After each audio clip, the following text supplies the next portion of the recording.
Pixar's Soul is their best project to date. While Pixar usually simplifies more complex problems, Soul does not do. Pixar ensures that these problems aren't simplified. They made this movie for adults and not kids. And they do this all while mastering the art of showing and not telling. I'm just afraid that if I died today, that my life would have amounted to nothing. Joey. Notice how initially Joe's mom was in the red light, showing that she wasn't on her side and maybe even a sense of evil. But once Joe opened up and she steps into the light, she becomes illuminated blue. This is just one of the many ways Pixar uses showing and not telling, but it's only just a fraction of the good parts of this movie.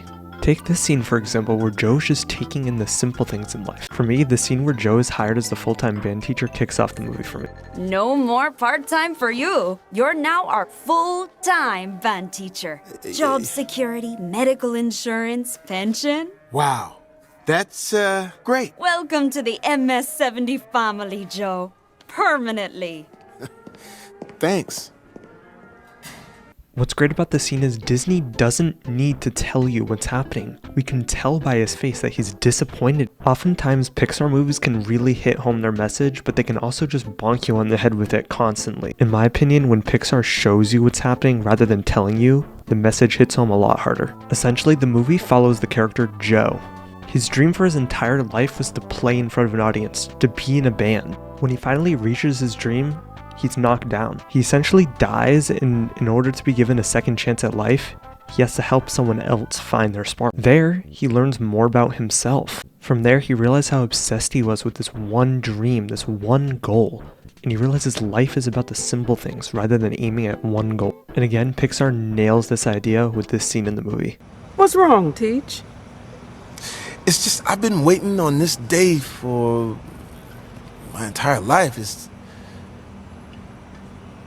I thought I'd feel different.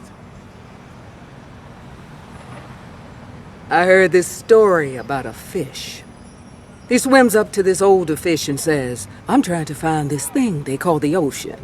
"The ocean," says the older fish. "That's what you're in right now." "This," says the young fish, "this is water. What I want is the ocean." Soul is just a perfect representation of Pixar. This is a movie that only Pixar can make, and I don't even think Disney Animation Studios could have come close to making something like this. When 22 is in his body, she takes everything around her. She lies on the ventilation in New York, and she takes in the taste of pizza. To Joe, this is just everyday life, and he doesn't even think anything about it. But when Joe gets to get his hair cut when 22 is in his body, they talk about something other than jazz. Man, but it is nice to finally talk to you about something other than jazz, yo. Huh. How come we, never talked about your life before? You never asked. But I'm glad you did this time. And again, Pixar doesn't need to tell you about how Joe feels about this scene, because we can see the cat's face turn into from a smile to a frown. It shows Joe is disappointed in himself and realizing that there's more to life than just jazz. It really is a shame to see how this movie released on Disney Plus because it was released during the pandemic. I really do think if this movie was released, say now, the movie would have done really well, and I think it would have reached a more broader audience. In the animation, it's just so beautiful. The vibrant colors, the way the sun reflects, the shadows, everything about this movie just screams classic Pixar, but in a more mature way.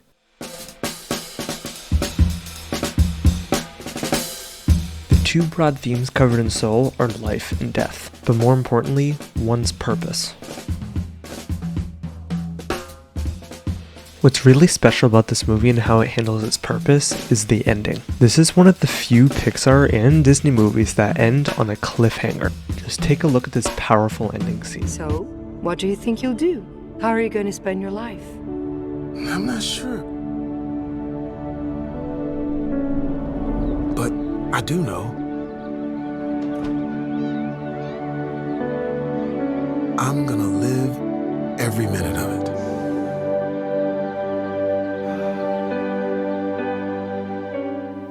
And yes, that's how this movie ends, on a cliffhanger. But Pixar knew exactly what they were doing with this. You see, the movie shows that a spark isn't really a real thing. At first we think it is when this movie is starting, and we think that's exactly what Pixar wants to go for, but it's not. Pixar wants to go for the fact that you're not destined to do anything. You can change what you do in your life. You don't have to follow one specific passion. And the smaller things in life really are the bigger things in life. And when Joe gets a second chance to live, he doesn't know what he's going to do with it yet, but he knows he's going to live it to its fullest extent.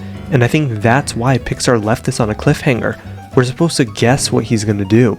We're supposed to wonder what he's going to do. And it's not predetermined what he's going to do. And that's exactly where the key part of emotion and soul is.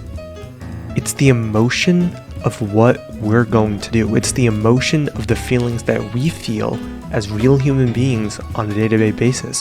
What do I want to do today? What do I want to do in the future?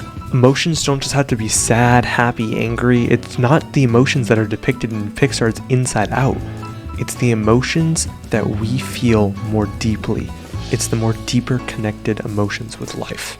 And all of this loops back to the idea of Pixar's show and not tell in this movie. It's what makes this movie a cinematic masterpiece. This movie really doesn't even have a villain other than Terry, and I honestly wouldn't even say Terry's a villain. He's just doing his job. And I'm honestly glad that this movie doesn't have a villain. It doesn't have an antagonist. All it does is follow real emotions. It follows a real person feeling things that people feel every day. A goal that you feel like you need to reach. An obsession with something. Or not feeling happy with the job you have. And yeah, honestly, that's all I have for you today. Soul remains my favorite Pixar movie, and honestly one of my favorite movies of all time out of anything that includes live action movies, animated movies, and everything. I would honestly give this movie a 9.5 out of 10, maybe even a 10 out of 10. It's honestly really a perfect movie. Good night.